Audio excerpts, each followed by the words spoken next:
हरे कृष्णा कृष्ण कृष्ण हरे हरे, हरे राम राम राम हरे हरे, हरे कृष्णा कृष्ण कृष्ण हरे हरे, हरे राम राम राम हरे हरे। हरे कृष्णा। सभी श्रद्धालु श्रोताओं को पूर्ण पुरुषोत्तम भगवान श्री कृष्ण की दिव्य लीलाओं में मैं स्वागत करता हूँ। आज हम श्रवण करने वाले हैं एक नया अध्याय, 26वें अध्याय।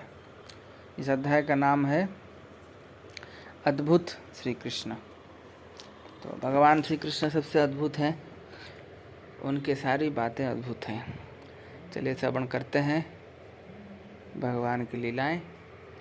Without understanding the intricacies of Krishna, the Supreme Personality of Godhead, and without knowing his uncommon spiritual opulences, the innocent cowherd boys and men of Vrindavan began to discuss his wonderful activities, which surpassed the activities of all men.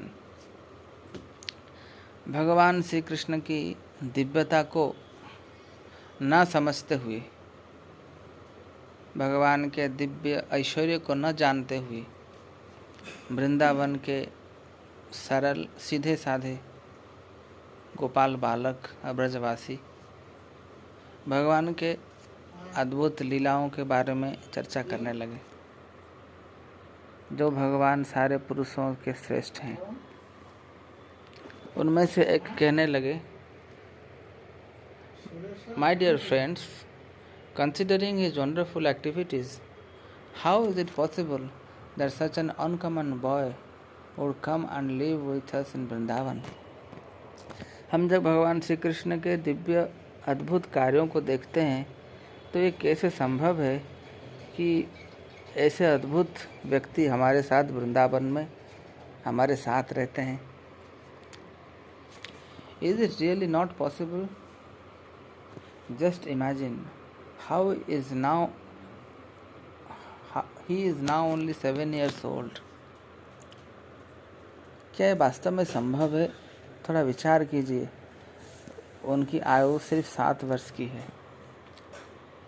How is it possible for him to lift Govardhana hill in one hand and hold it up just as the king of elephants holds a lotus flower? 7 साल की आयु में गोवर्धन जैसे विराट पर्वत को उन्होंने धारण किया, जैसे एक हाथी एक कमल के पुष्प को अपने सूंड में धारण करता है। क्या यह संभव है एक 7 वर्ष के आयु के बच्चे के लिए? To lift a lotus flower is a most insignificant thing for an elephant. एक हाथी के लिए एक कमल के पुष्प को उठाना सबसे छोटा काम होता है, बहुत ही आसान काम होता है।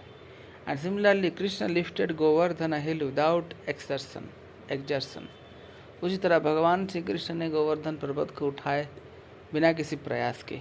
When he was simply a small baby and could not even see properly, he killed a great demon Putana. जब एक छोटी सी बच्चा थे, जब वो सही से देख भी नहीं पा रहे थे, उस समय उन्होंने पूतना का वध किया। While sucking her breast, he also sucked out her life air. स्तनपान करते समय दूध के साथ उन्होंने उसके प्राण को भी चूस लिया। Krishna killed the Putana demon exactly as eternal time kills a living creature in due course. जैसे काल धीरे धीरे एक जीव को निगल लेता है, उसी तरह भगवान श्री कृष्ण ने पूतना को वध किया। When he was only 3 months old, he was sleeping underneath a hand-driven cart. जब वो 3 महीने के सिर्फ थे तो एक हाथ से खींचने वाले एक बैलगाड़ी के नीचे वो सो रहे थे। Being hungry for its mother's breast, he began to cry and throw his legs upwards. दूध पीने के लिए वो भूखे थे, इसीलिए अपने पैर को ऊपर वो मारने लगे। And from the kicking of his small feet, the cart immediately broke apart and fell to the pieces. उनके पैर के स्पर्श पाने के साथ साथ वो बैलगाड़ी टूटकर बिखर गया। When he was only 1 year old, he was carried away by Trunavata demon disguised as a whirlwind. जब वो सिर्फ 1 साल के थे तो तृणावर्त नामक एक ववंडर, एक चक्रवात उन्हें ले गया था अपने साथ। And although he was taken very high in the sky, he simply hung on the neck of the demon and forced him to fall from the sky and immediately die. आकाश में बहुत ऊंचे तक वो चले गए थे तृणावर्त के साथ, लेकिन आकाश में ऊपर उन्होंने तृणावर्त के गर्दन को दबोच लिया और बहुत ऊपर से उसको नीचे गिरा दिया और उसकी मृत्यु हो गई। Once his mother, being disturbed by his stealing butter, tied him to a wooden motor. एक बार जब माखन चोरी करने के कारण माता यशोदा बहुत क्रोधित हो गई उनके बदमाशी से, तो उन्होंने कृष्ण को एक लकड़ी के उखल के साथ बांध दिया।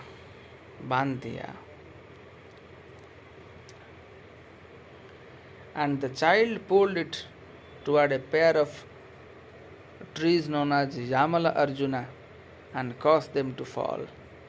और शिशु कृष्ण उस उखल को 2 अर्जुन वृक्ष के बीच में खींचे और वो दोनों अर्जुन वृक्ष नीचे गिर पड़े। Once when he was engaged in tending the calves in the forest along with his elder brother, एक बार वो अपने बड़े भाई बलराम के साथ बछड़े चरा रहे थे वृंदावन के जंगलों में। Balram, a demon named Bakasur appeared, Bakasur नामक एक असुर वहाँ पर प्रकट हुआ। And Krishna at once bifurcated the demons beak, और भगवान श्री कृष्ण ने उसी समय उस असुर के चोंच को 2 अलग अलग हिस्सा में अलग कर दिए। When the demon known as Bastasur entered among the calves, tended by Krishna with a desire to kill him, बस्तासुर नामक एक दानव उनके गोपाल बालकों के झुंड में प्रवेश कर गया, उनको मारने की इच्छा करते हुए immediately detected the demon and killed him and threw him into a tree. वो तुरंत उसको समझ गए, उसको मारकर एक पेड़ के ऊपर उन्होंने फेंक दिया। When Krishna along with his brother Balram entered the Talvan forest, जब भगवान कृष्ण अपने बड़े भाई बलराम के साथ तालवन में प्रवेश किए, the demon known as Dhenukasur in the shape of an ass attacked them. Dhenukasur जो एक गधे के रूप में था, उसने आक्रमण किया भगवान के ऊपर and was immediately killed by Balram, और बलराम ने उनको मार दिया तुरंत। Who caught his hind legs and threw him into a palm tree, जो उसके पीछे के पैर को पकड़कर एक ताल वृक्ष के ऊपर फेंक दिए। Although Dhenukasur demon was assisted by his cohorts, also in the shape of asses, all were killed. Dhenukasur के अपने दोस्त असुर भी थे, जो वो भी गधे के रूप में थे, वो सभी मारे गए। Talvan forest was then open for the use of the animals and inhabitants of Vrindavan. उसके बाद से तालवन जंगल ब्रजवासियों के लिए और पशु पक्षियों के लिए उन्मुक्त हो गया। When Pralambasur entered among Krishna's cowherd boyfriends, Krishna caused him to be killed by Balram. Pralambasura भी प्रवेश किया था गोपाल बालकों के मध्य में, तब भगवान कृष्ण ने बलराम जी के माध्यम से उनका वध कर दिया। Thereafter Krishna saved his friends and cows from a severe forest fire. एक बहुत बड़ी जंगल की दावानल से कृष्ण ने अपने सखाओं को बचाया। And he chastised the Kaliya serpent in the lake of the Yamuna river. और उन्होंने यमुना के नदी में कालिया नाग को भी दंडित किया। And forced him to leave the vicinity of the Yamuna. और यमुना के जल को हमेशा के लिए छोड़ के जाने के लिए उसको बाध्य कर दिया। He thereby made the water of the Yamuna poisonless. इस तरह उन्होंने यमुना के जल को जहर से मुक्त कर दिया। ये सारे लीलाओं को ब्रजवासी गण स्मरण कर रहे हैं, अद्भुत भगवान की लीलाएं। तो ये सोच रहे हैं कि जो बच्चा ये सब कार्य कर सकता है वो कभी एक साधारण बच्चा हो नहीं सकता। तो हम सारे ब्रजवासी यही सोच रहे हैं कि ये कौन है जो हमारे बीच एक हमारा बच्चे के हिसाब से रहता है। ये वास्तव में कौन है? भगवान की इन अद्भुत लीलाओं को स्मरण करते हुए चलिए आज विश्राम लेते हैं। कल मिलेंगे इसी समय आगे की लीलाओं के साथ। हरे कृष्णा।